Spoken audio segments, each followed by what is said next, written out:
I'll flip it around to Joe Biden. Do you think there's any chance that a Republican House would impeach President Biden? Yeah, I do think there's a chance of that.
I'll flip it around to Joe Biden. Do you think there's any chance that a Republican House would impeach President Biden?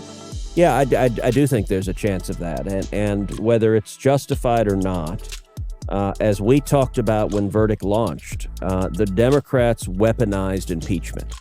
They used it for partisan purposes to go after Trump because they disagreed with him. And one of the real disadvantages of doing that, and this is something you and I talked about at great length, is the more you weaponize it and turn it into a partisan cudgel, you know, what's good for the goose is good for the gander. I said at the time, when we have a Democratic president and a Republican House, you can expect an impeachment proceeding. That's not how impeachment is meant to work, but I think the Democrats crossed that line. I think there'll be enormous pressure on a Republican House to begin impeachment proceedings. I think there are potentially multiple grounds to consider for impeachment. Probably the most compelling is the utter lawlessness of President Biden's refusal to enforce the border, his decision to just defy federal immigration laws and allow 2 million people to come here unimpeded in direct contravention of his obligation under Article 2 of the Constitution